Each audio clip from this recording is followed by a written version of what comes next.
네, 이제 휴식 시간이 어느 정도 된 것 같아가지고 별도의 사회자가 없어서 제가 그냥 바로 진행을 하도록 하겠습니다. 네, 안녕하세요. 저는 이제 부천항연구소의 장정규라고 합니다. 반갑습니다.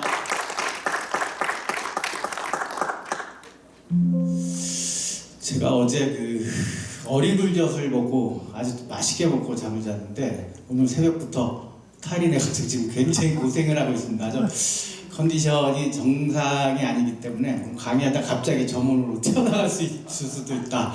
좀 양해를 좀 부탁드리면서 강의를 시작하겠습니다.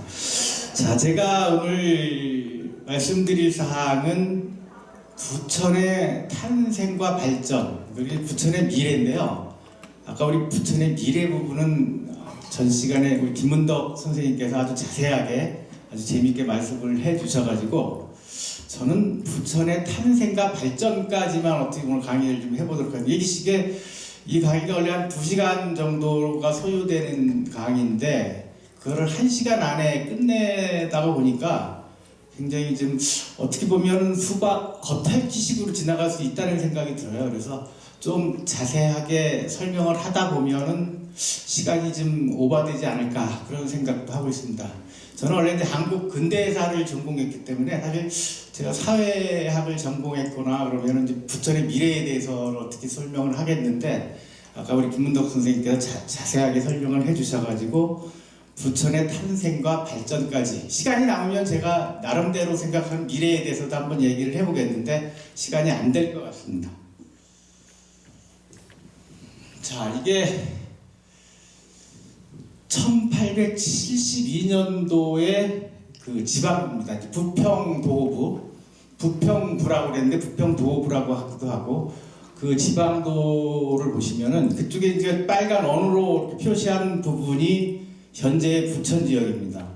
보면은 저쪽에 이제 주화곡면, 상호정면, 하호정면, 석천면, 옥산면. 여기 숱한면은 나중에 서울로 편입되죠. 고척동, 오류동 쪽에.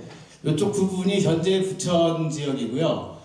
여기가 한강이고 여기가 이제 서해입니다.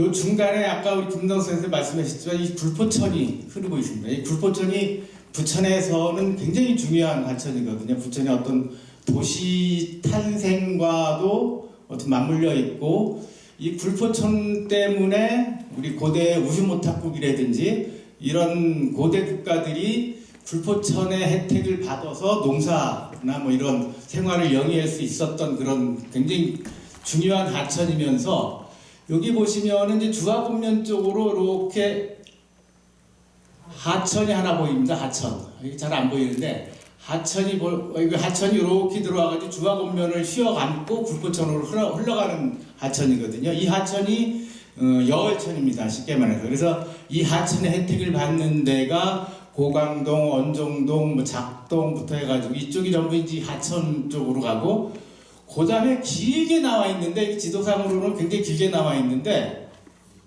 요게 사실은 요거죠. 지금 요거. 나머지 그림이 잘 안 보이는데 요게 이렇게 나와 있는 게 삼정천입니다. 이 삼정천은 약대동, 도당동, 내동 이쪽 마을에 이 삼정천의 영향을 받으면서 농사도 짓고 이랬던 지역이고요. 그 다음에 이쪽에 보시면은 이게 무슨 천이냐면은 항동천이라고 그래요. 우리는 지금 이제 항동천 쪽으로 곧장 내려가면은 인천의 항동 쪽으로 가는 항동천이 되지만 이게 방향을 틀어서 부천 쪽으로 오면은 신곡천이 되고 그게 다시 더 올라가면서 소사천이 되는 그런 하천입니다. 이쪽이 이제 지금의 이 소사천 쪽으로 더 흘러 내려오면서 석천면 쪽을 휘어갖고 들어가죠. 그래서 이 굴포천과 부천의 탄생, 부천의 발전은 굉장히 밀접하게 연계되어 있다 이렇게 말씀을 드릴 수가 있습니다.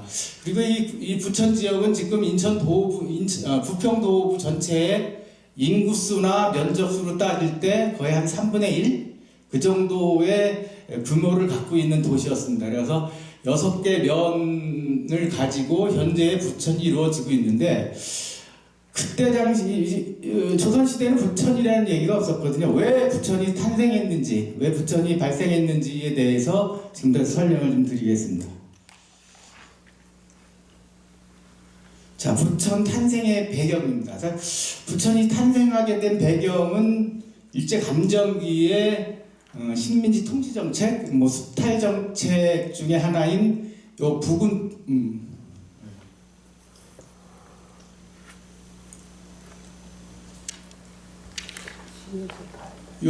폐합의 결과로 생겨난 겁니다. 사실 이제 우리가 이 정책들을 가지고 뭐 식민지 근대화론이니 뭐 식민지 수탈론이니 여러 가지 얘기를 많이 하고 있는데 사실은 수탈 정책에 어느 정도 무게를 좀 두고 있습니다. 우리 역사를 전공하시는 분들은.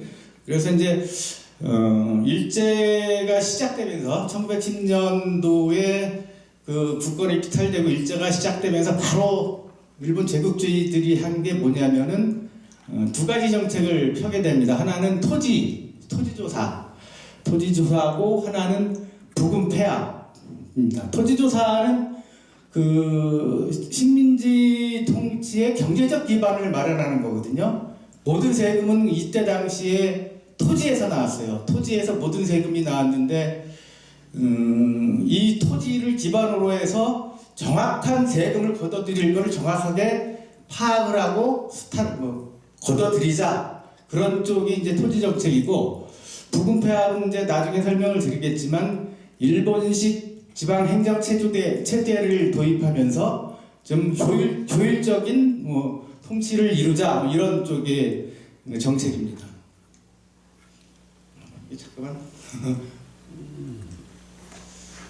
자, 먼저 토지조사 사업입니다. 이쪽으로 보니까 좀 머리가.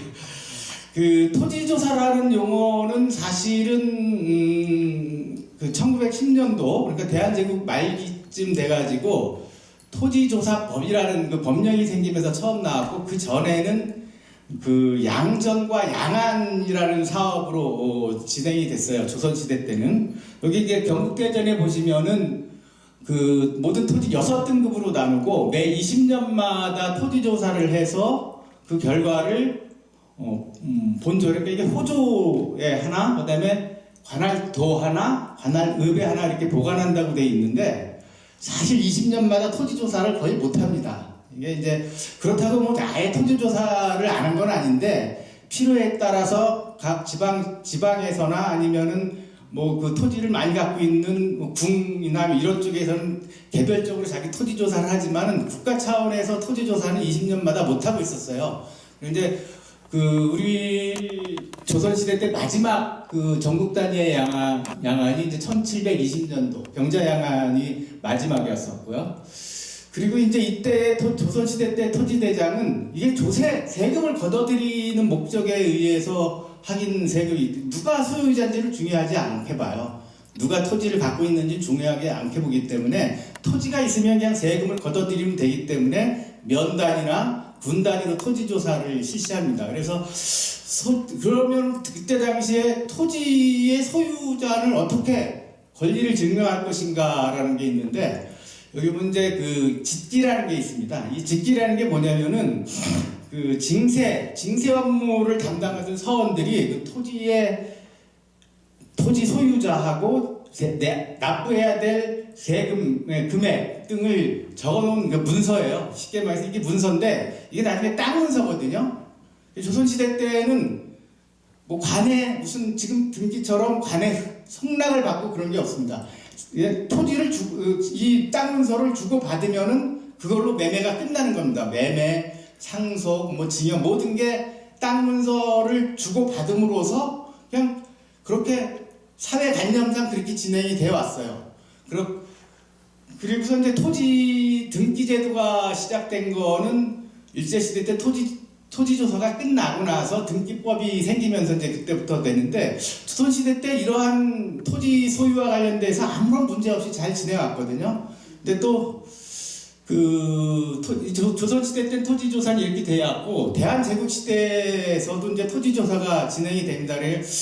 그 암암파천에서 고종이 돌아와가지고 이제 황제를 칭하죠. 그리고서 이제 연호를 광무라고 하고 그 광무 개혁이라는 걸 실시합니다. 그 중에서 이제 가장 대표적인 게 이 토지조사를 실시하는데, 이때는 이제 양지, 지계 사업이라 해야죠. 양지하면, 지계하면 여기 두 가지의 기관이 있었는데 이게 나중에 연계되면서 시작되는데 이때 특이한 거는 그 전까지는 토지 소유를 이렇게 관에서 발급해 주는 게 없었는데 최초로 지계화문이 생기면서 토지 소유 증명서를 발급해 줬다. 이런 쪽에 어떤 그 의미를 줄 수가 있다. 이렇게 말씀드리고 있습니다.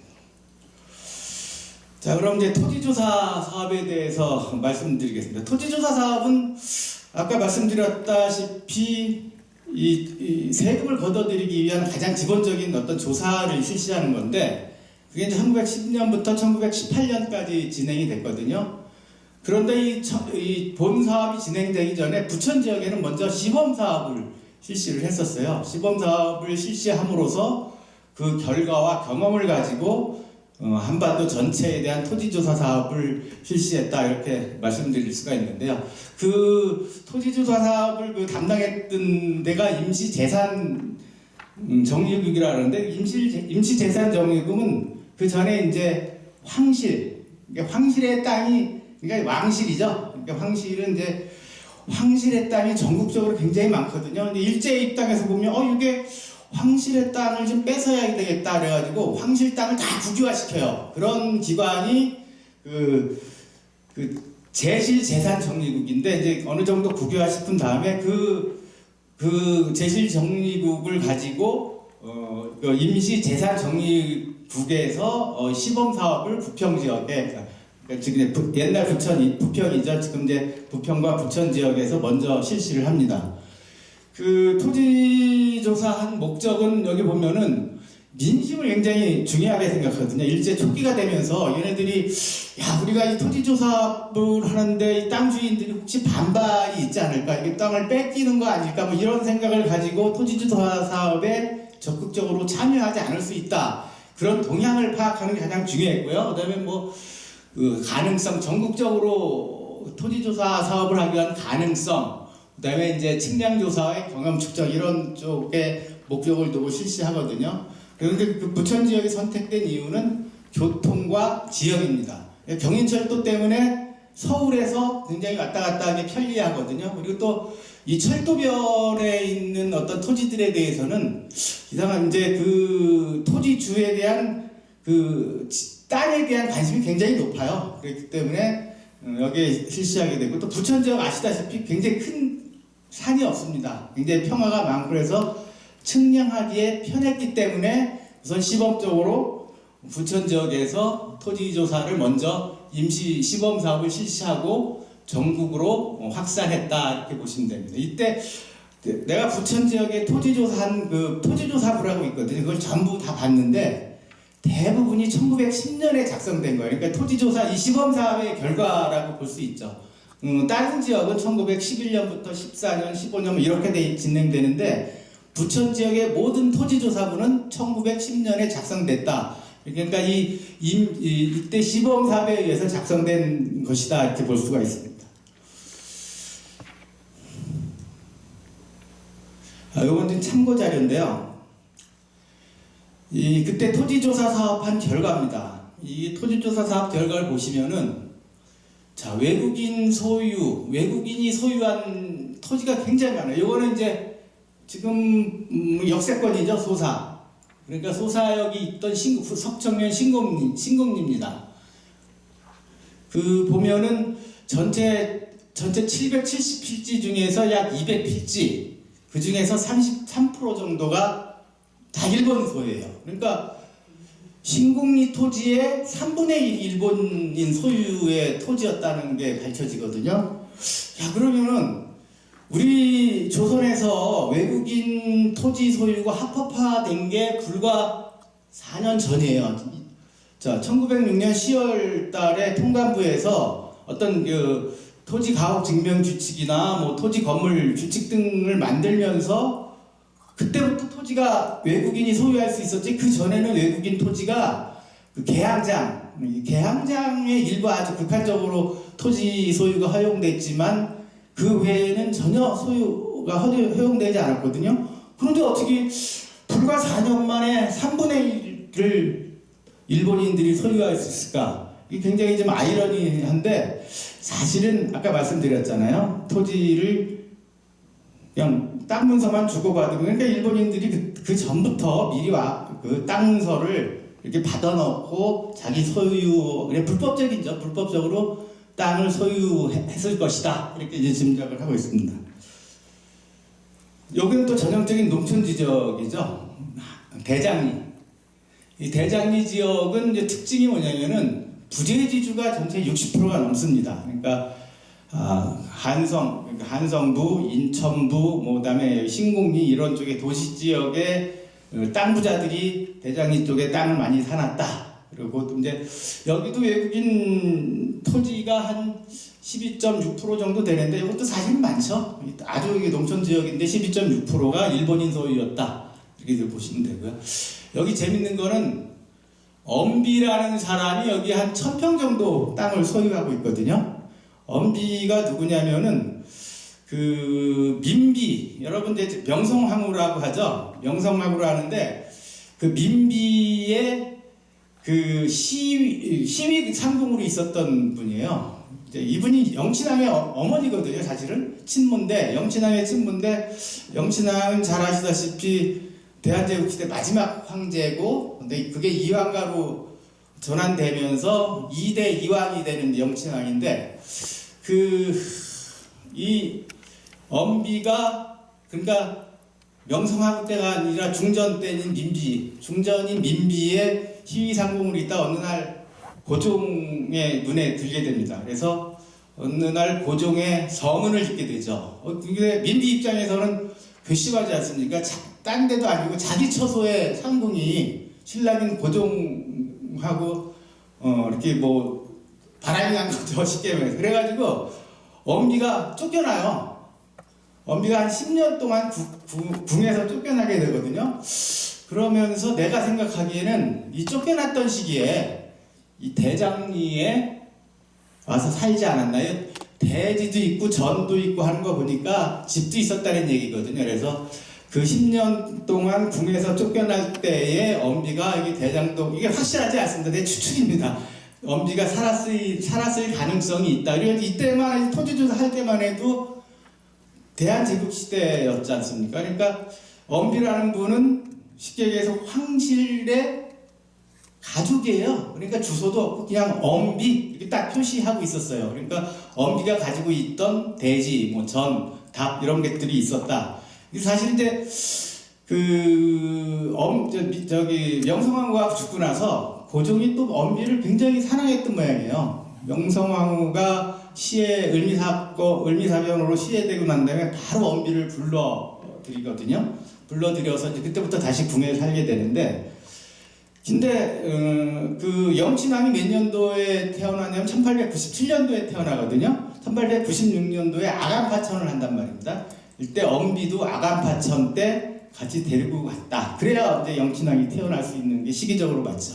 그게 굉장히 그 고종 황제가 엄비를 사랑했었다. 뭐 이런 얘기입니다. 자, 이제 부군폐하 얘기를 좀 해보겠습니다. 이제 부천군이 처음 탄생한 게 이 부군폐합의 결과다. 아까 말씀드렸는데요. 이제 부군폐합을 그냥 간단하게 얘기하면은 일본식 지방행정 체제를 우리나라에 도입하는 겁니다. 그러니까 조선에. 그러니까 이제 일제는 시정촌이라는 게 있었는데 시정촌을 그대로 적용하지는 않습니다.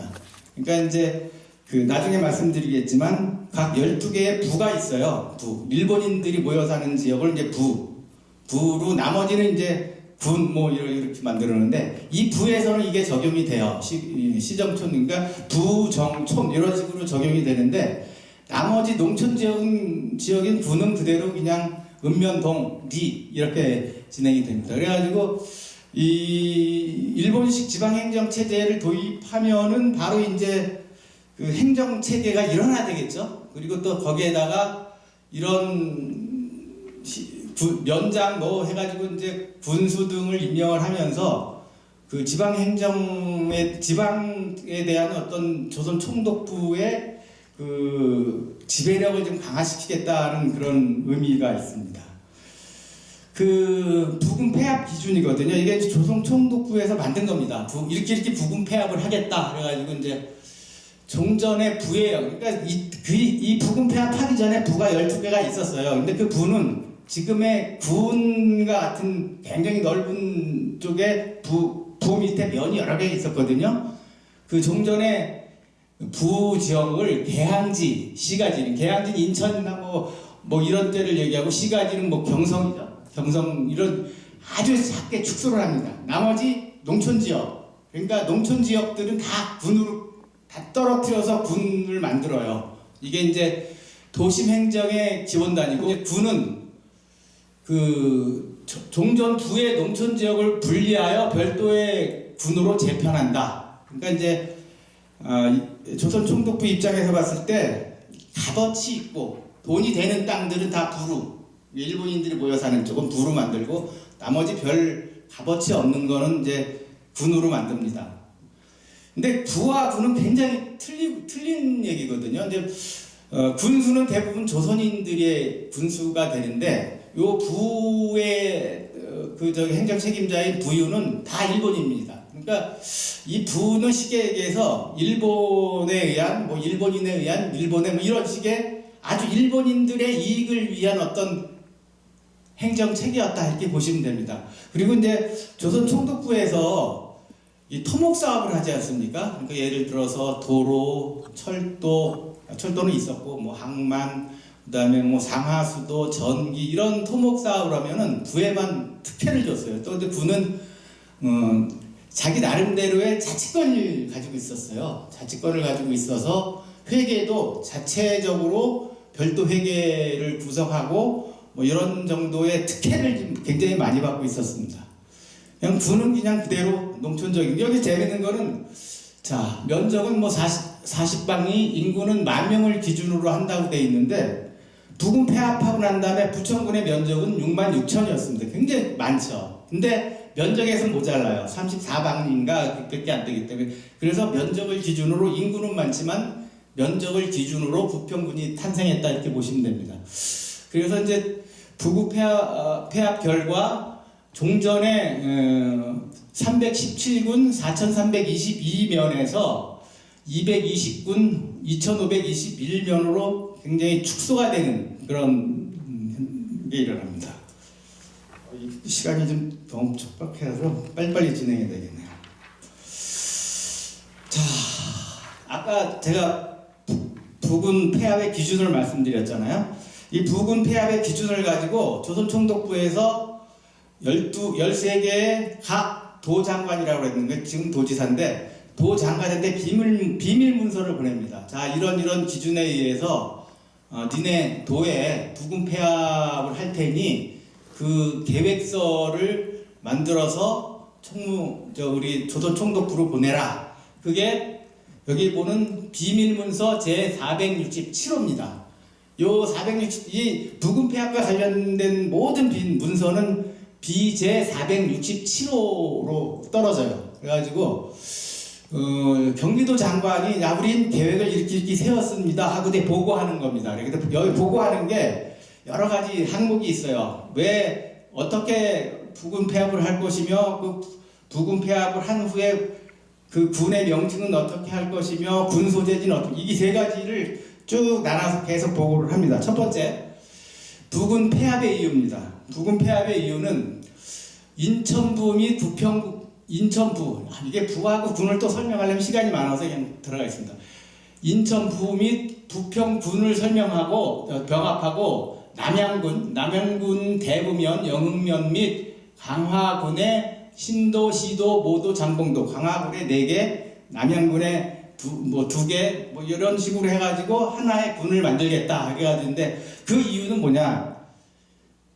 인천부 및 부평군을 병합하는 것은 인천부도 경성부와 같이 부재 시행지역이므로 그러니까 도심지만 만들 거다 이런 시행지역이므로 부재 시행 이유는 인구수가 한 군을 조직하기엔 부족하기 때문에 인구수는 사실 차고도 넘치거든요.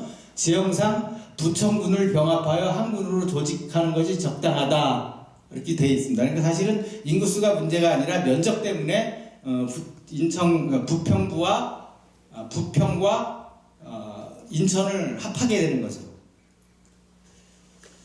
그래서 이제 그 조성 총독부령과 경기도령에 따라서 이렇게 확정이 됩니다. 그러니까 지금 전체 30개 면에서 지금 15개 면으로 줄어들거든요. 2개 내지 3개를 묶어서 1개의 면으로 만들고, 현재 이제 오정면, 지금 부천 같은 경우는 오정면과 계남면인데, 이렇게 오정면에 3개 면을 합치고, 계남면에 3개 면을 합치고 해서 이렇게 이제 부분이 완성이 됩니다.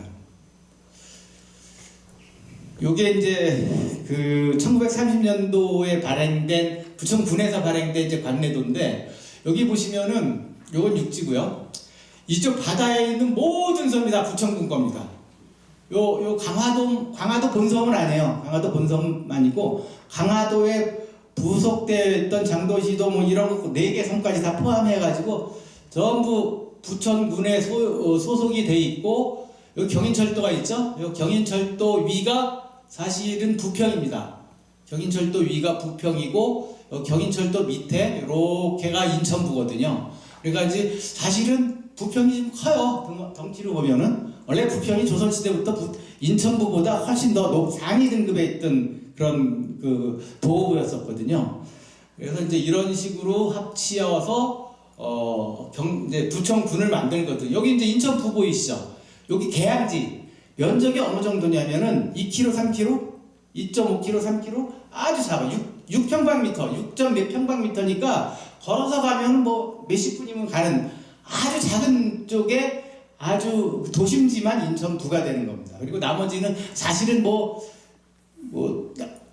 아주 도시라 일개 동도 안 되는 조그만 면적의 현재로 보면은 그런 게 부로 남겨놓고, 핵심 지역, 일본인들이 사는 핵심 지역만 부로 남겨놓고 일본인 이익을 아주 굉장히 강조하는 그런 행정구역으로 남겨놓고, 나머지는 다 농촌 지역은 다 군으로, 이제 그러니까 부천군으로 되는 거죠.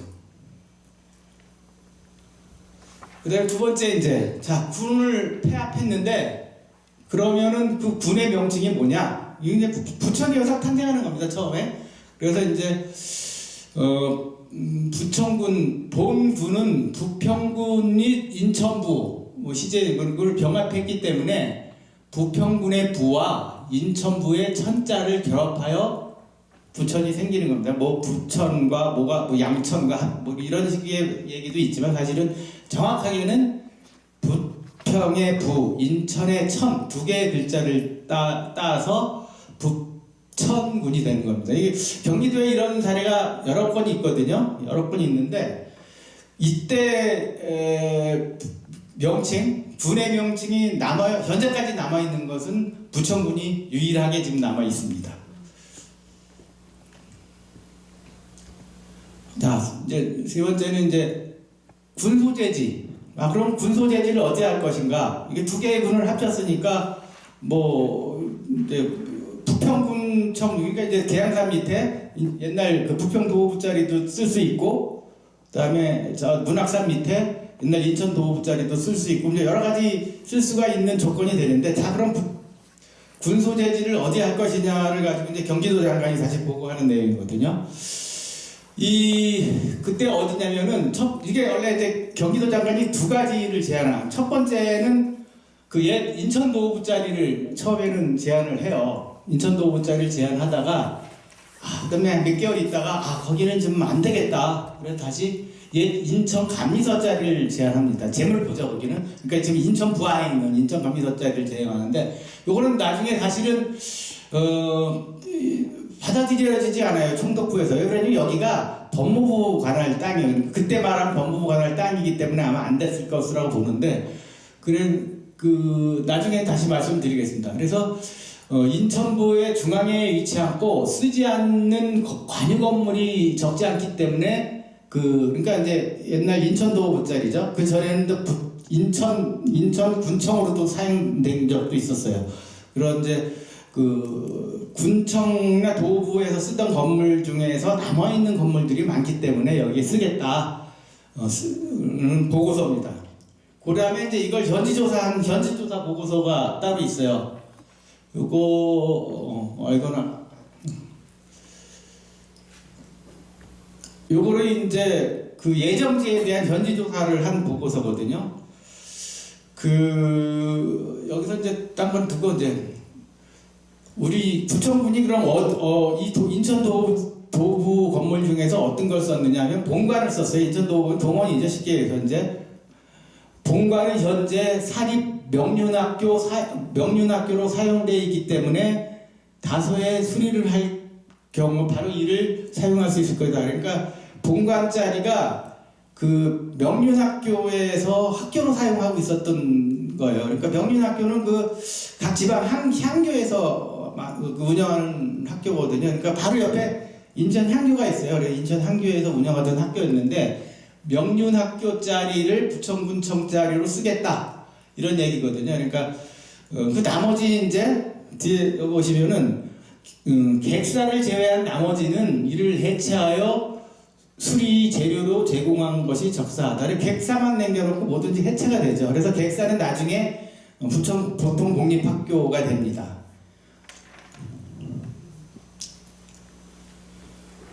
자, 이제 군청사의 변천입니다. 그래서 이제 그 경기도 장관이 옛 감리서 자리를 나중에는 원했지만은 그 감리서 자리는 결국은 안 되고, 그러니까 옛 그 인천 도부 자리에 이제 군청이 들어가게 됩니다. 그래서 이제 이 인천 도부 자리는 문학면 지금 관골이 그때 당시에 이제 문학면 관교리라고 되어 있는데, 근데 그러니까 조선시대 때는 인천 도부가 거기에 있었기 때문에 그냥 굉장히 중심지였겠죠. 인천 도부 안에서는 굉장히 중심지였을 것인데, 그 인천항이 1880년도에 개항하거든요. 그 다음에 1883년도에 그 통상 업무를 담당하는 감리서가 인천에 설치됩니다. 근데 이 감리서가 들어오면서 인천 도부 부사보다 등급이 높아요. 직위가 높잖아요. 그러니까 감리가 이 인천부의 행정업무, 그러니까 감리가 인천부사를 겸임하게 돼요. 그러니까 감리는 지금 이제 그 옛 감리 인천 중구에 있는데 군청은 부청은 지금 문학산 밑에 있단 말이에요. 그러니까 당연히 모든 행정 중심지가 인천 중구로 가는 거죠. 재물포로. 그러면서 좀 쇠퇴할 수밖에 없었다 그런 얘기고요. 여기가 이제 이 그림이 좀 잘 보였으면 좋겠는데 잘 안 보이는데, 이게 화도진, 현재까지 남아있는 인천도부를 알 수 있는 그림이 딱 두 장 있는데, 하나는 사진 한 장, 그 다음에 이 화도진도에 보이는 이런 배치도가 있어요. 이게 화도진이라는 것은 이제 1879년 고종이 이제 그 개항할 것에 대비해서 그 부평의 연희진 지금은 없어졌는데, 부평의 연희진과 함께 이제 그 어떤 방어진지를 만든 게 화도진이거든요. 그래서 그 화도진의 그림을 보면은 이렇게 인천 도부의 옛 건물들이 아주 잘 나타나고 있다. 그래서 지금 사실은 우리가 초대 부천 군청을 소개할 때도 이 그림을 많이 사용을 합니다. 자, 그다음에 아까 말씀드린 딱 두 장 중에서 하나가 요 우편엽서처럼 생긴 사진이에요. 우편엽서거든요. 사이즈가 여기 이제 우편엽서처럼 요 사진인데, 여기에 외산문, 내산문, 그다음에 뭐 여기 뭐 객사 있고 인데 이렇게 돼 있는데, 이게 1900년경에 찍은 어떤 그 사진입니다. 인천분 때 뭐 재물포에서 뭐 1이 떨어져 있다. 여기는 또 마일로 2마일 떨어져 있다. 영어로 그렇게 돼 있는데, 이게 이제 그 가장 나와 있는 사진이고요. 요거는 이제 현재 문학초등학교에 있던, 앞에 거는 이제 관악 건물이고 뒤에 거는 그 객사예요. 근데 이걸 사실은 여기 이 위치를 옮긴 거거든요. 사실은 처음에 그 부천 보통 공립학교가 있을 때는 그 객사 건물을 썼다가 나중에 이제 건물을 지으면서 그 객사 건물을 위치를 변경해가지고 학교 밑에다 이렇게 옮겨놓은 겁니다. 요거 설명에 너무 시간이 좀. 자, 그다음에 이제 두 번째 군청이 이제 불과 7년 만에 군청이 인천 분해로 그러니까 제물포로 옮기게 됩니다. 제물포는 사실 조선 초기만 하더라도 이게 수군 만호가 주둔하던 어떤 군사적 요충지였거든요. 효종 때 여기에 있던 지인이 강화도로 이전하게 됩니다. 그래가지고 개항 전까지만 해도 이 제물포는 아주 한적한 그냥 어촌, 아주 한적한 어촌에 지나지 않았는데 왜 1880년도에 개항되고 1899년도에 경인철도가 개창되고 이게 갑자기 이 한반도 서해안의 가장 중심 도시로 이게 크게 됩니다.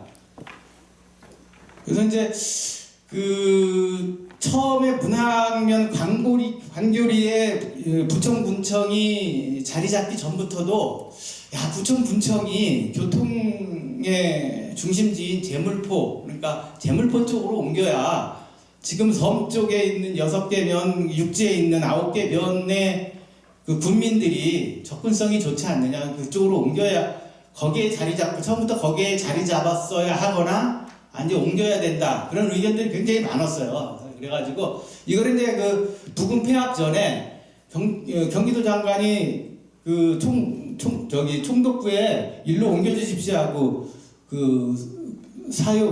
보고서거든요. 이를 변경을 해달라는 이제 요청서인데, 여기 보면은 부평군을 병합했기 현재 이게 부천인데 부평군청 소재지. 그러니까 이게 부천군청 소재지가 그냥 계양산 밑에 있는 부평 도호구자리를 말하거든요. 이제 거기에서도 사리 단지 떨어져 있고 벽촌이기 때문에 인천 분해면 내동에 두는 것이 편리하다. 그러니까 제물포에 그 부천군청을 두는 것이 접근성이나 모든 면에서 좋다, 그런 건데 이 인천 지금 현재 이제 그 제물포에 두고자 하는 것이 인천 청사가 있던 자리인데 거기에 사실 감리서 자리거든요. 감리서 쪽을 사용하는 것이 좋겠다. 그런데 이제 현재 이제 경성 감옥 인천 분감에서 관리를 하고 있는데, 이게 걔네들이 주고받은 문서에도 그런 얘기가 있어요. 그 총독부에서 법무 쪽하고 협의를 하면은 가능하지 않을까, 이렇게 이제 보내 있는데, 사실은 그래서 그런지는 몰라도 이게 성사가 되질 않습니다. 그리고 나중에는 이제 부용관사도 이제 군수의 관사가 사실 여기에 있게 됩니다. 이 감리서를 좀 설명하면은 좀 되면 좋겠는데 시간이 좀 너무 안 돼가지고 바로 넘어가겠습니다. 자, 그럼 부천군청이 이전했다는 공식 문서 하나도 없습니다. 조선총독부의 기록물에도 없고 부천군의 기록물도 없고, 분명히 이전을 갔는데 공식 문서는 없어요. 근데 어디서 나오느냐? 신문 기사에 나옵니다. 자, 여기 보면은 1921년대 1월 달에 매일신보 기사인데, 지난 12월에 이전 허가가 난 부천군청이 현재는 이제 문학령 광고리에 있는데 인천 분해로 이전하겠다, 이런 얘기고, 조선일보에도 똑같은 내용이 있고, 근데 조선일보 여기가 굉장히 중요한데 1월 19일자에 이전을 종료했고 옛 한국시대 인천 우체국에, 그러니까 두 번째 부천군청이 간 거는 옛 한국시대 우평국이었다, 이렇게 지금 여기서 나오는 거거든요. 그럼 우평국이 어디지? 그럼 우평국을 이제 찾아야 합니다. 우평국이라는 것은 사실은 이제 그 일제가 사용한 용어고요. 대한제국 시대는 우체사라 그랬어요. 그래서 이제 얘네들은 계속 우평국이라고 하는데, 그 우체사가 이제 대한제국 시대의 정식 명칭인데, 우체사가 그럼 어딜까? 그럼 이제 그 1933년도에 인천 부에서 찍은 인천 부사라는 게 있는데 거기에 이게 나옵니다. 1898년 현재 인천 우체국 소유로 되어 있는 내리 113번지에 큰 도로에 접해 있는 시가지의 분위기와 다른 오랜 면모를 갖춘 고색 창연한 집으로 우체사와 정보사를 옮겼다. 원래 이제 그 전에는 처음에는 이제 1895년에 처음 세울 때는 인천에 이윤사라는 건물이 있거든요. 이윤사가 이제 관민합작 대운사인데 거기에 건물에서 몇 개월 있다가 새로운 건물로 이전을 해가는 겁니다. 그 이전해간 자리가 내리 113번지다. 자, 그럼 내리 113번지가 어딜까 한번 찾아보시죠. 자, 네, 이게 현재 지도입니다. 이게 현재의 지도고 1911년도에 토지지 조사할 때 지적도입니다. 거의 똑같아요. 바뀐 게 없어요, 여기는. 그렇지 않습니까? 이게 지금 여기 아파트가 들어서고 했는데 요게 옛 감리서짜리예요. 감리서짜리. 요게 이제 감리서짜리고 여기에도 경계가 정확하게 나타나거든요. 그래가지고 이제 요 내리의 지적구를 다 조사해봤습니다, 제가. 근데 그 지적구를 그 토지부를 다 뒤져봤는데 요 감리서짜리는 전부 국유지예요. 그리고 나머지는 국유지가 하나 없고 여기만 국유지가 있습니다. 내리 113번지. 그러니까 부천군청에 들어올 때는 자, 감리서짜리는 꽉 찼어. 지금 없어. 못 들어와. 그러면 어디로 들어가냐? 감리서 밑에 여기로 들어갑니다. 요게 이제 그 부천군청이 두 번째 부천군청이 들어온 자리거든요. 근데 여기 지금 가다 보니까 여기 신발 가게가 좀 생겼어요, 이 자리에. 여기 도로가 이렇게 있는데 이 도로를 쭉 따다 보면은 여기 이제 신발 가게가 생겼는데 그때 당시에는 내리 113번지인데 현재는 이제 지번을 보니까 113 몇 번지 통합되고 이렇게 됐던 모양입니다. 그래서 여기가 이제 113번지인데 여기에 부천군청이 들어오면서 군수는 또 이 감리서에 있던 한 개의 건물을 관사로 사용했다는 기록이 인천 부산에 나오긴 합니다. 사실 이제 이 아쉬운 거는 두 번째 부천군청에 대한 그림이나 사진 하나도 없어요. 굉장히 아쉬운데, 자, 그럼 이 두 번째 부천군청이 어떻게 생겼는지 저도 모릅니다. 아무도 본 사람도 없고요. 사진도 없어요. 그림도 없고. 근데 이제 화재 보고서가 있어요. 이 우체사가 있을 때 화재가 나가지고 이제 화재 보고서에 건물에 관한 기록이 가장 유일한 기록이에요. 이렇게 보면은 이제 이쪽이 있고 무득인데 이건 중요한 건 아니죠. 그래서 그 검은 벽돌로 지어진 기역자 형체의 건물이었는데 굉장히 웅장한 건물이라고 되어 있거든요. 굉장히 웅장한, 그때만 해도 굉장히 웅장한 건물이었겠죠. 이제 우체사 무슨 다 들어올 수 있어야 되니까 이제 근로 이사를 가게 되죠, 사실. 그래서 이제 그 감리서짜리는 나중에는 이제 1905년 이후에는 다 이사청이라고 일본 공사관 딱 들어가게 돼서 감리서짜리가 없어지게 되거든요. 그 이후에는 여러 가지 이제 학교라든지 그다음에 감옥소, 경성감옥 인천 분감, 경성법원 인천 지원 등 이제 현대식 건물들이 입주해 있는데 사실 이전에 여기가 감옥소가 있었어요. 그때 백범 김구가 거기에 두 번 투옥된 적이 있죠. 한 번은 탈옥하고 이런 인천 감리서 감옥이 있었습니다. 나중에는 이제 일제시대 때는 경성감옥 분감이 됐지만 그때 감리서 감옥이 있었고 감리서 재판소가 있었어요. 그래서 김구가 여기에서 이제 수감됐다가 나중에 한 번은 탈옥하고 한 번은 이제 출소하는 그런.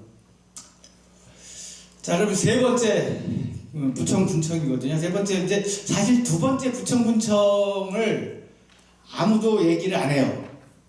우리 원장님도 이제 얘기를 안 하는데 사실 굉장히 3년 있었거든요. 3년 있어도 부천군청이 거기 있었다는 건 그래도 나름대로 의미 있는 건데 그러면 이제 그 세 번째 부천군청은 답동에 있어요. 답동, 자 이제 여러 번 들어보셨을 겁니다. 답동. 세 번째 부천군청은 여기도 또 문서가 없어요. 어디 총독부 문서도 없고 부천군에 있는 공문서도 없고 아무것도 없습니다. 여기도 신문기사입니다. 부천군청은 구읍에서 군내로 이전한 지 3년을 협소하고 무한한 고통으로 협소한 외옥에서 무한한 고통으로 사무를 집행하던 중 적당한 처로 신축구를 이전하라고 계약했던 바 근본 사정에 광항은 넓고 큰 집이라는 뜻이거든요. 전 순천향 병원을 매입 수리하여 수일 전에 완성한 거로 7월에 청사를 차처로 이전하였다. 그러니까 1924년도에 이전한 거죠. 1924년 뭐 4월 7일자로 이전을 했는데 그 순천병원으로 이전했다고 돼 있거든요. 순천병원으로 이전했다고 돼 있는데 그 1930년도에 부천군청에서 발행한 군세 일반이라는 게 있어요. 거기에 보면은 부천군청의 위치가 나옵니다. 인천부 사정으로 이전했다고 돼 있죠. 인천부 사정 2번지. 그럼 사정으로 가서 사정 2번지가 순천병원이었을 것이다. 이게 이제 이렇게 나오기 때문에 그럼 자 사정 2번지를 한번 좀 찾아보자.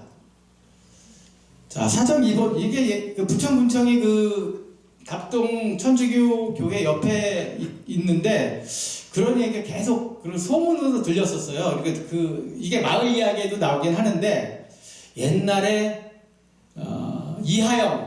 이하영이란 친일 행위자 이하영의 별장으로 쓰였던 건물이라고 그런 게 있어서 그 중부청의 그 마을 이야기에도 이런 이야기를 적어놨거든요. 그럼 야 이하영의 별장이었다면은 그럼 한번 1911년도에 토지조사부를 한번 보자. 그러니까 딱 토지조사부 사정 2번지 이하영 이렇게 돼 있거든요. 이하영의 땅이 맞아요. 자 그럼 이게 왜 이하영이 댐이 됐냐 여기 좀 나오거든요. 원래 여기가 면을 한번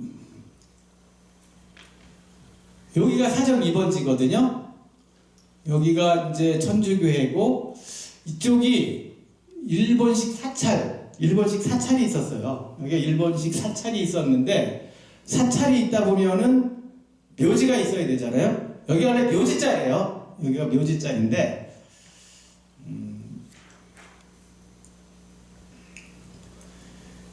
그 답동 송도중학교 아까 그쪽을 얘기하는 겁니다. 그 저기 답동 그 성당 있는 저기 한 일본인 공동묘지를 옮기기 위해요. 답동의 대지 답동 2번지 이하영이 또 그 밑에 율곡리에 과수원을 소유하고 있었답니다. 그래서 이하영의 과수원을 맞바꿉니다, 얘네들이. 그러니까 일본 거리민단에서 이하영이 율곡동에 소유하고 있던 과수원과 사정 2번지에 자기 공동묘지 자리를 맞바꿔서 그 율목동 이하영의 과수원 자리에다 화장터를 만들어요. 나중에 그게 이제 율목공원이 되는데 그래서 이 사정 2번지가 이하영의 소유가 된 것이죠. 이하영은 사실은 굉장히 친일 아주 나쁜 사람 그러니까 반민족 행위자로 찍혀 있는데 원래 이 사람이 그 을사늑약에 서명을 해요. 이제 우리가 이렇게 을사오적이라는 얘기를 많이 하는데 이 사람이 서명을 했는데 을사오적에는 빠져 있어요. 그래서 처음에 이게 왜 그러냐면은 처음에 이하영이 을사협약에 서명하는 걸 반대했다고 합니다.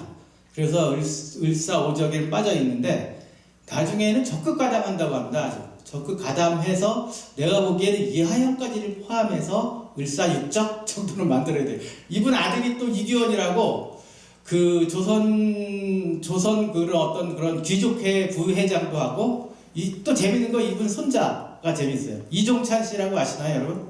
아시죠? 그분이 이분 손자입니다. 국방장관도 지내고 국회의원도 지냈죠. 이분 이하영의 손자인데 이종찬 씨는 자기 아버지 할아버지가 친일했다는 걸 인정을 해요. 그래서 그분에 대해서는 그렇게 평판이 나쁘거나 그렇지는 않습니다.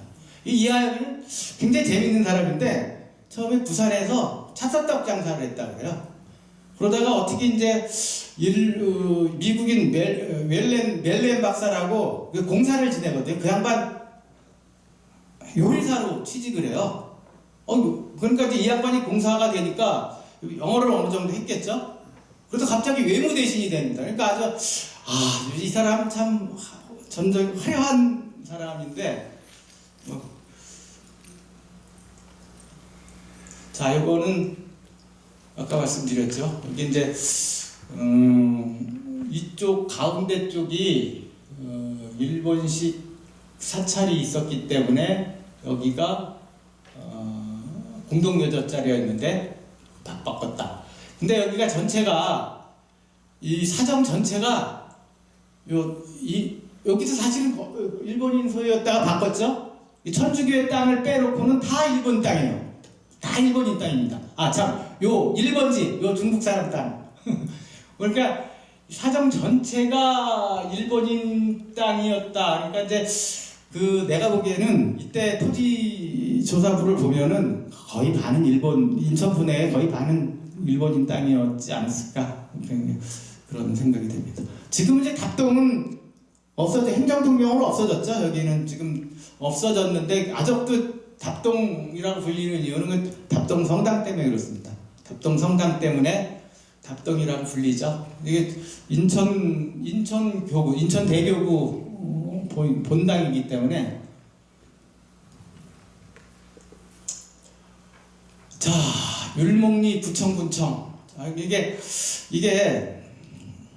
우리가 지금 답동에 세 번째 부천군청이 있다고 하는데 인천시사에 이런 얘기 나오는데 1940년도에 부천군청을 율목리로 새로 져서 이전을 했다라는 인천시사에, 지금 현대의 인천시사에 그런 기록이 나와요.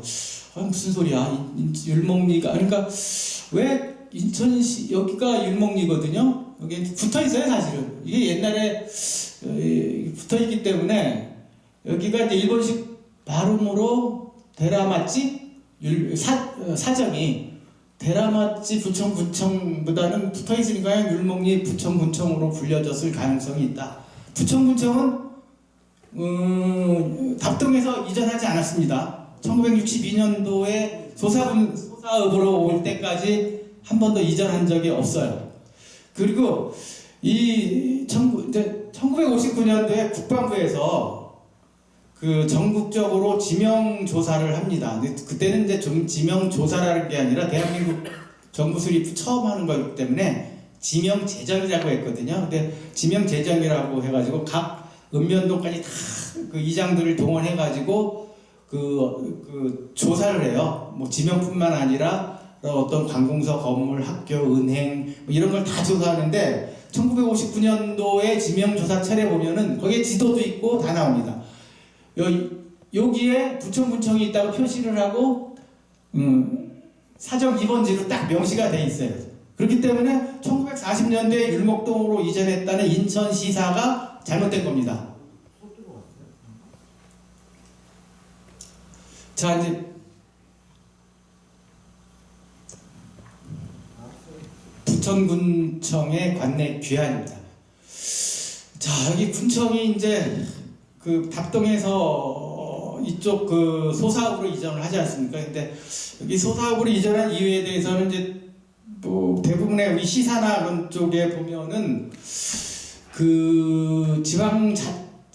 지방자치에 대한 임시조치법이라고 이제 5.16 이후에 국가재건 최고위원회에서 어떤 지방자치제를 무력화시키기 위한 법 때문에 읍면자치제에서 군자치제로 전환됐다. 그래서 이제 군자치제로 전환됨으로 해서 이관할 수가 있었다. 이렇게 좀 설명을 하고 있습니다. 사실 그리고 또 이제 5.16 이후에 부천군의 유지들이 인천에 있는 부천군청을 현재 부천군 내로 옮겼으면 좋겠다고 하는 국가재건 최고회의에 민원을 넣었다고 합니다. 그래서 이제 그게 성사됐다고 하는 얘기가 있는 반면에 또 한 가지는 굉장히 좀 재밌는 얘기인데 중앙정보부의 개입설입니다. 이게 중앙정부 이제 5.16 이후에 중앙정보부는 굉장히 큰 권력단체지 않습니까?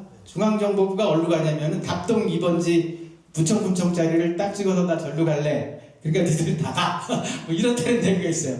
그러니까 그 62년 8월 이후에 중앙정보부 인천 지부가 이 건물을 사용하거든요. 그래서 일부 그 블로거들은 이 주장을 많이 하고 있습니다. 그때 중앙정보부가 거기 들어가면서 부천군청이 쫓겨난 거다 이런 얘기도 하는데 그건 아닌 것 같기도 해요, 사실은.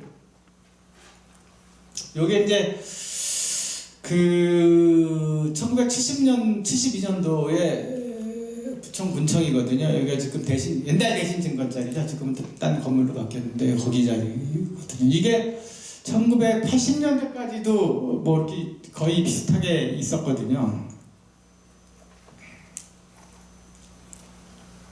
자, 그다음에 그러면은 지금 이제 소사업사무소 얘기를 하는데 지금 대신증권자리 소사업사무소로 이전을 갔다고 했는데 원래는 그 경원여객 자리에 소사업사무소가 있었거든요. 여기 소사업사무소가 경원여객 자리에 있었는데 근데 그게 대신증권자리로 이전한 걸 정확하게 모르겠어요. 그래서 부천 시사를 썼던 최현수 씨, 이게 1988년도에 부천 시사를 상임위원으로 담당했었던, 나중에 이제 여러 가지 책도 냈는데, 한국전쟁 당시 소사업사무소는 파괴되어 미군을 은조를 받아 이전 신축했다. 대신증권자리에 이전 신축했다. 이렇게 서술하고 있거든요. 근데 이 사진을 보시면은, 어디 갔어? 이 사진은 일제감정기의 소사업사무소예요. 이게 지금 저 경원여객 자리에 있었던 소사업사무소고, 이 사진은 한국전쟁이 끝난 후 1955년도에 소사업사무소 자리입니다. 이게 왜 그러냐면 여기 이승만 대통령 각하 뭐 80회 탄생 축하 연이 열리거든요. 이게 이제 1955년이거든요. 이 건물을 비교해 보면은 똑같아요. 당시 한국전쟁이 끝난 이후에도 이 소사업사무소는 그대로 있었다. 한국전쟁에서 이게 없어지고 대신증권자리에 새로운 건물을 져서 업사무소로 옮겼다면은 여기에 소사업사무소에서 이런 기념식을 할 이유가 없죠.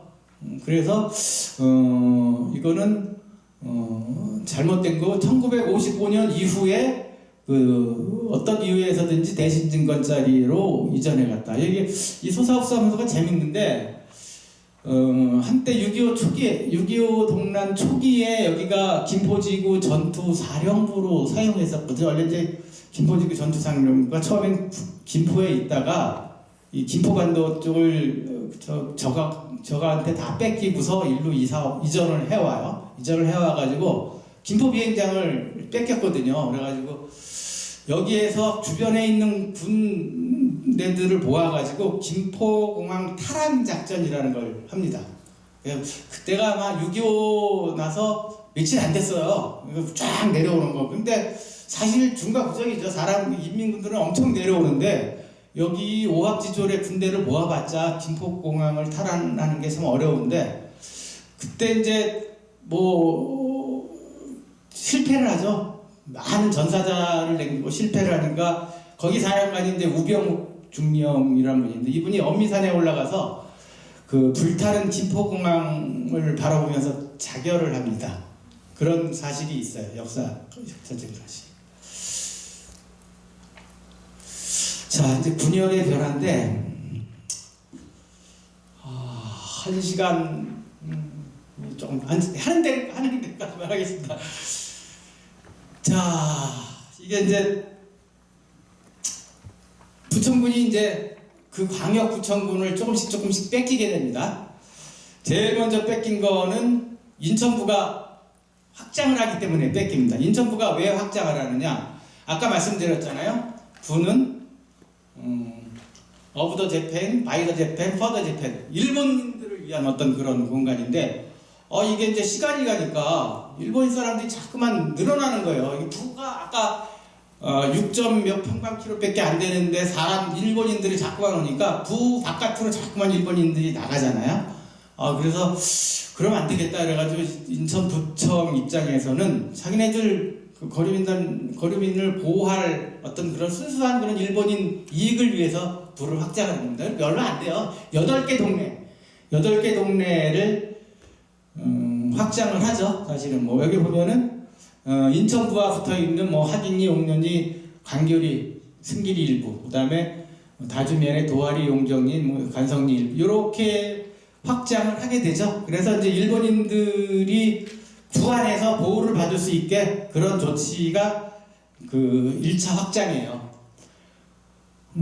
잠깐만 이걸 누르네.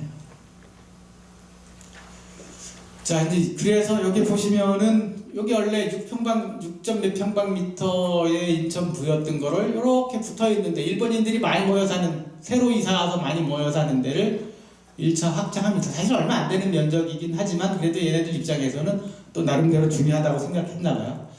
자, 두 번째 인천, 이거 설명하면 시간이 많네. 두 번째 인천부가 확장하는 거는 첫 번째 인천부 확장하고는 전혀 차원이 틀린 얘기거든요. 이제 1940년도에 인천부가 두 번째 확장하는데 이때는 이제 대륙 진출, 그냥 대륙과가 전쟁을 하는 거예요. 지금 이제 막 만주 전쟁 일으키고 전쟁을 막 일으키면서 대륙으로 뻗어나가는데 가장 중요한 게 어디냐? 인천이에요. 인천이 대륙 진출을 하기 위해는 첩경이 되거든요. 서울 그 경성에서. 그러니까 이게 그 경인 시가지 계획이라는 게 있어요. 여기 나오나? 경인 시가지 계획이 있는데 이제 경인 시가지 계획이 뭐냐면은 자, 전쟁을 하기 위한 군수물자를 이쪽에서 만들어서 인천을 통해서 전쟁터로 보내자. 이게 경인 시가지 계획의 가장 큰 목적인데 거기에 따라서 경인 시가지 계획에 따라서 인천부가 좀 확장을 하게 돼요. 그러니까 일본 육군 조병창이 들어오거든요. 부평에. 그때만 해도 이제 부천이었죠. 일본 육군 조병창이 들어오면서 부평에 그 근처로 중공업, 굉장히 큰 기계산업, 자동차 산업 이런 것들이 굉장히 모여 있어요. 그래가지고 자, 군수물자를 만들기 위해서 어떤 그 대륙 발판에 전초기지를 인천이 한다는 입장에서 두 번째 인천시가 확장을 하게 됩니다. 그래서 이때는 이제 아주 굉장히 많이 확장이 되죠. 그래서 이제 문학면 뭐 이런 데 다 옛날에 인천 지역뿐만 아니라 옛날에 자기들이 가지고 있던 인천 지역, 인천부뿐만 아니라 옛날에 부평군, 부평도읍 자리의 일부도 다 얘네들이 지금 가져가게 됩니다. 그래서 기존에 뭐 5배가 넘고 인구도 뭐 엄청, 그래서 이제 전국에 인천이 5번째 도시가 되게 되죠. 보시면은 1차 확장 지역은 인천 일본인들의 사는 지역을 확장했다고 보면은 2차 확장은 거의 여기가 다 부평 땅이었었잖아요. 서곡면이나 분해면이 다 부평 땅이었었는데 여기까지 다 갖고 갑니다. 기존의 인천 땅뿐만 아니라 그때는 해도 이제 서울은 아주 부천군이었었어요. 부천군이었고 여기가 이제 소래면, 그다음에 소사읍, 오정면, 계양면 요것만 이제 부천군이 남게 되죠. 요게 이제 부천시 승격할 때까지 요 상태를 유지를 합니다. 유지를 하는데 나중에 이제 부천시 승격은 이제 요것만 가지고 이제 확장 승격을 하지만은 이제 서울시역의 확장은 이게 이제 서울시가 나름대로 도시계획을 세워. 이게 서울시가 문제가 좀 많아요. 사실은 이제 여러 가지 도시 문제가 막 발생하는데 그 첫 번째 서울시 확장하는 이유는 자기네들 도시 문제를 해결하기 위해서 자, 서울과 붙어 있는 그런 도시들을 서울로 편입시키겠다. 그래서 좀 인구 과밀도 좀 해소하고 주택 문제라든지 이런 걸 좀 해소해 보겠다는 차원에서 서울시가 이제 어떤 그런 근처에 있는 면 단위들을 다 그 서울시를 편입하는 거거든요. 이게 서울시 측면에서 서울로 편입하는 거거든요. 경기도의 일부를 다 서울로 편입시키는데 보면 이제 부천 같은 경우에는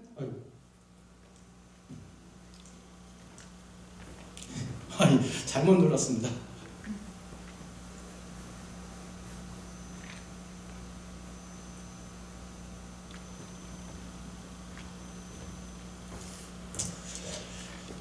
부천은 이제 오정면 쪽에 이제 오곡리하고 오세리 이게 강서구에 편입되고 소사는 항리 온수리 이게 옛날에 이제 뭐 이쪽 수탄면 지역 이게 이제 다 서울로 편입되죠.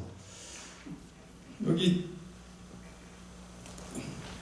이때 가장 중요한 서울에서 도시 계획을 하면서 가장 중요한 거는 한강입니다. 이게 한강.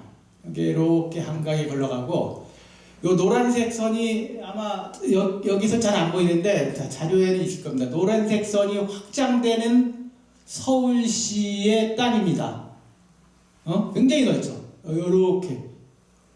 이게 서울시가 이때 도시계획의 기본 입장이 뭐냐면은 자 한강을 중심축으로 해서 서울시를 발전시켜 보겠다. 한강 중심축에 서울을 만들겠다 해가지고 이제 그 붙어 있는 모든 경기도의 땅들을 싹 지들이 가져갑니다. 이게 여기가 옛날 수탄면 지역, 여기가 이제 오정면의 일부 이렇게 해가지고 서울시가 확장이 되죠.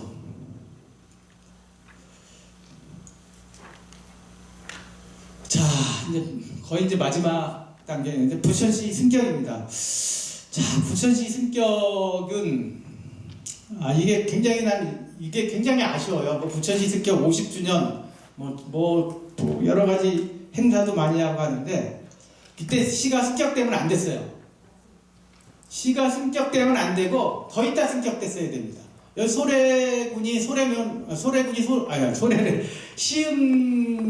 시흥시로 승격하면서 자기 땅을 그대로 가지고 시로 승격했어요. 1980 몇 년도에. 부천은 왜 시로 승격하면서 다 뺏기고 소사업만 가지고 했을까요? 그게 위성도시 때문에 그렇습니다.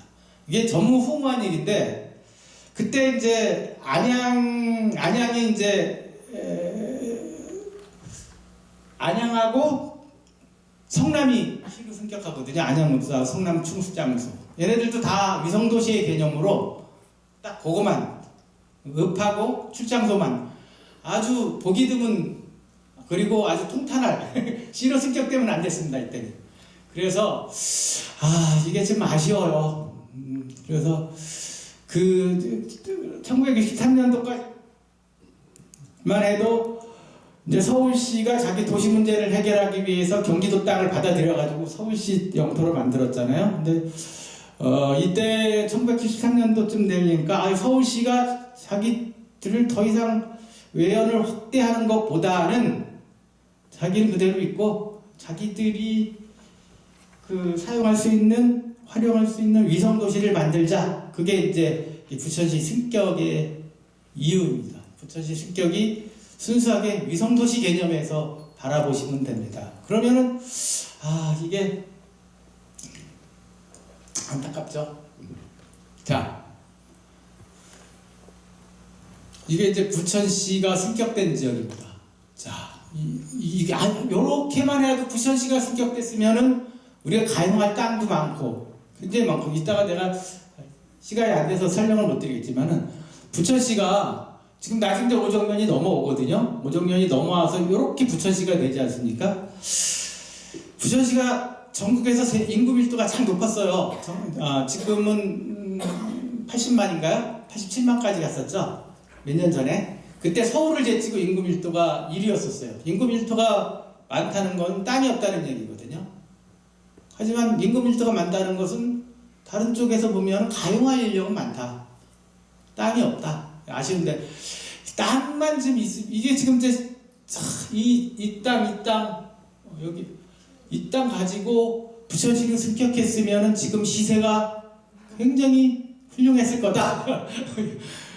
아까 내가 들었던 적이 있는데 경인 시가지 계획이라고 인천시가 2차 확장을 하면서 대륙 진출의 발판을 만들자고 해서 경인 시가지 계획이라는 걸 조선 총독부가 1940년도에 1939년도에 발표를 하는데 그때 걔네들 조선 총독부에서 무슨 얘기를 했었냐면은 인천이 자꾸만 확장하니까 니들 그만 확장해. 인천 스톱.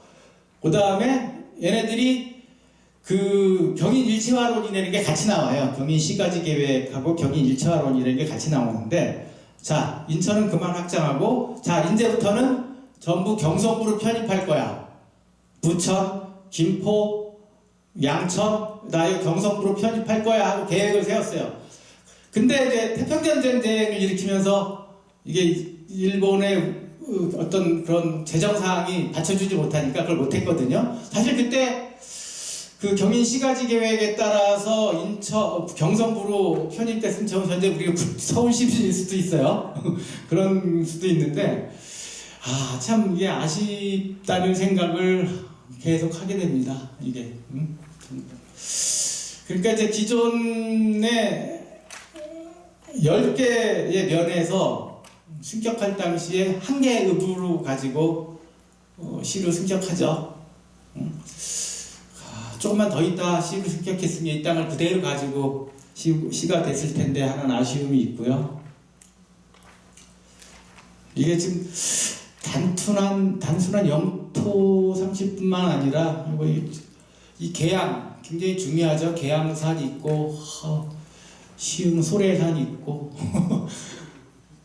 참 안타깝습니다. 자, 그래서 이제 현재 부천이 이제 완성된 거거든요. 그러니까 이제 여기 또 이제 일부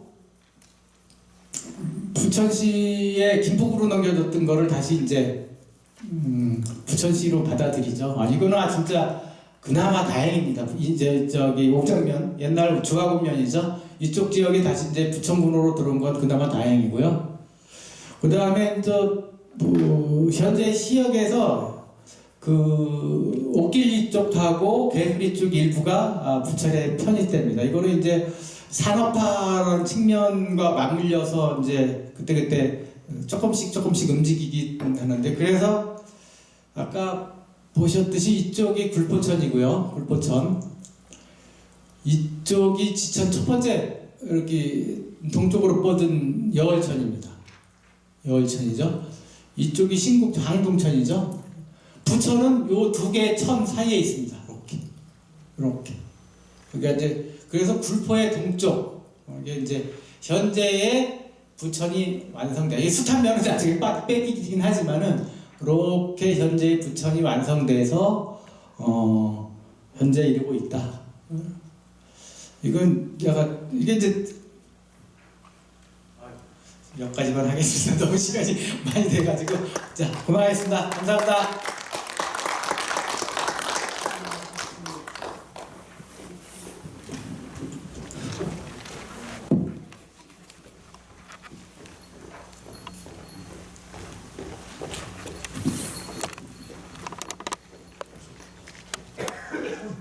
네, 장시간 동안 고생 많이 했습니다.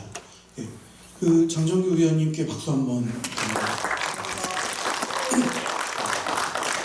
오늘은 좀 약간 새로운 얘기가 좀 많이 나오셨을 거예요. 그래갖고 기존에 이제 문화원도 고대사나 지명적으로는 이제 여러 가지 활동도 많이 하고 학술대회도 하고 있지만 이런 근대사 이야기나 이제 우유무탁국 이제 복원 관련된 이야기나 이런 것들은 지금 자체적으로 좀 진행을 하고 계셔서 이번 기회를 통해서 좀 더 알려줬으면 하는 바람이고요. 이런 내용도 알고 계시면 이게 현대 부천이랑 좀 상당히 밀접한 관련이 있기 때문에 지식 자랑을 하시는데 좀 도움이 되실 것 같습니다. 다음 주는 저희가 화요일이 아니고 월요일입니다.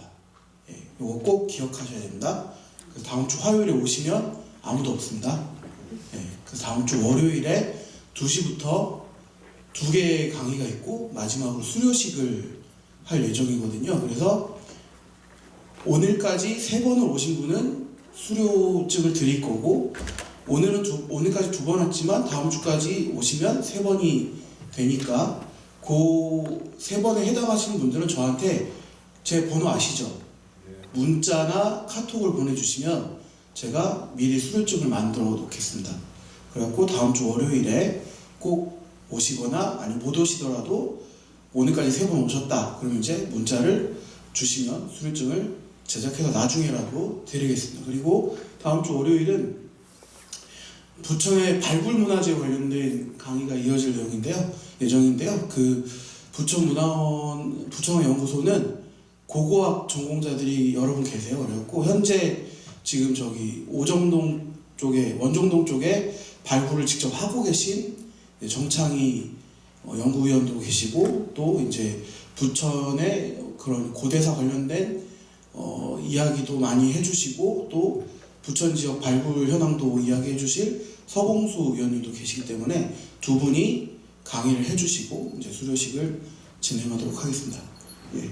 꼭 다음 주는 월요일입니다. 제가 문자와 카톡도 다 보내드리긴 하겠지만 혹시 깜빡하시면 안 되니까 예. 그거 유의하셔서 와주시면 감사하겠고요. 목요일 날 또 뵙겠습니다. 예. 감사합니다. 네. 감사합니다. 목요일 날 저희가 경품이 엄청 많이 준비가 돼 있어요. 쌀도 있고 돼지고기도 있고 뭐 떡도 있고 여러 가지 경품이 있기 때문에 꼭 오셔서 예, 즐기시기 바랍니다.